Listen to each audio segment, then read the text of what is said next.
Hello, everyone, and thank you for being here today. Today, we're going to explore one of the most important mechanical events in the cardiac cycle, the ventricular systole, and how it is tightly coordinated with electrical signals and pressure volume changes. As we go through this lesson, I encourage you to focus not just on memorizing steps, but on understanding how timing and coordination allow the heart to function efficiently. I will also connect this to a clinical condition so we can see why this matters in patient care. By the end of this lesson, you should be able to describe the phase of ventricular systole, connect ECG signals to mechanical contraction, interpret pressure volume relationships, and apply this knowledge to a clinical scenario. As we move through the content, take a moment to reflect on whether these objectives are becoming clearer and more intuitive. Let's begin with a big picture overview of the cardiac cycle. The cardiac cycle includes electrical events, mechanical contractions, and pressure volume changes. These processes are deeply interconnected. Electrical signals initiate contraction, contraction generates pressure, and pressure drives blood flow. Today, we will focus specifically on ventricular systole, the phase where the heart actively pumps blood out of the lungs and the rest of the body. As you can see here, looking at the ECG diagram, we see several key components. The P wave represents atrial depolarization. The QRS complex represents ventricular depolarization. And the T wave represents ventricular repolarization. For today's discussion, the most important feature is the QRS complex because it directly triggers ventricular contraction. It is important to understand that electrical activity always precedes mechanical contraction. Even though the delay is very brief, ventricular systole begins immediately after the QRS complex and consists of two main phases: isovolumetric contraction and ventricular ejection.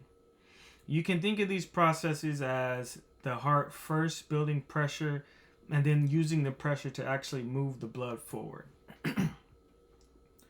During isovolumetric contraction, the ventricles begin to contract while all valves are closed. This causes a rapid increase in pressure, but the volume of the blood in the ventricle does not change.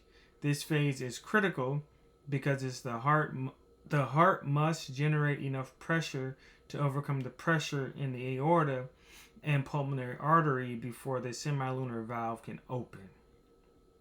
This is key. Once ventricular pressure exceeds atrial pressure, ventricular ejection begins. The semilunar valves open, allowing blood to be pumped out of the heart. During this phase, ventricular volume decreases as blood is ejected, and pressure eventually reaches a peak before beginning to fall. This is the phase where the heart is performing its primary function of circulating blood. To better visualize these changes, we can use the pressure volume loop. The diagram shows relationships between pressure and volume through the cardiac cycle. The vertical line represents isovolumetric contraction, where pressure increases but volume stays the same. The downward slope represents ventricular ejection, where volume decreases as blood leaves the heart. This visualization helps move beyond memorization and supports a deeper understanding of the cardiac function. When we integrate electrical and mechanical events, we see that the QRS complex triggers ventricular contraction, which leads to a rise in pressure, ultimately causing semilunar valves to open and blood to be ejected. This precise timing is essential. Even small disruptions in this coordination can significantly reduce the efficiency of the heart. So let's consider this question. What would happen if the ventricles contract, but valves fail to open? In this situation, pressure would increase, but no blood would be ejected from the heart. This will reduce cardiac output and could quickly become life-threatening. Thinking through these scenarios helps us to reinforce the application of the physiological concepts that we're learning. So now what we're going to do is let's test our understanding with a quick multiple choice question. And here it goes. A patient has a condition in which the semilunar valves fail to open properly during ventricular contraction. Based on your understanding of the ventricular systole and pressure volume relationships, what would most likely occur? A. Ventricular pressure decreases while volume increases. B. Ventricular pressure increases while volume remains constant. C. Ventricular pressure decreases while volume remains constant. And then D. Ventricular pressure and volume both decrease. The correct answer is B. The ventricular pressure increases while volume remains constant. So if you had an understanding of that quick little question, you're on the right page to understanding the material. So now let's connect this to a clinical exam or clinical example as a class and walk through it and speak about heart failure. In heart failure, the heart's ability to contract is reduced. This means it cannot generate enough pressure to efficiently eject blood. As a result, less blood circulates through the body, leading to symptoms such as fatigue, shortness of breath, and fluid accumulation. It is important to approach these discussions with compassion and recognize that patient experiences these conditions in a complex and personal way. Additionally, we must acknowledge that clinical presentations can vary and uncertainty is a natural part of medical understanding.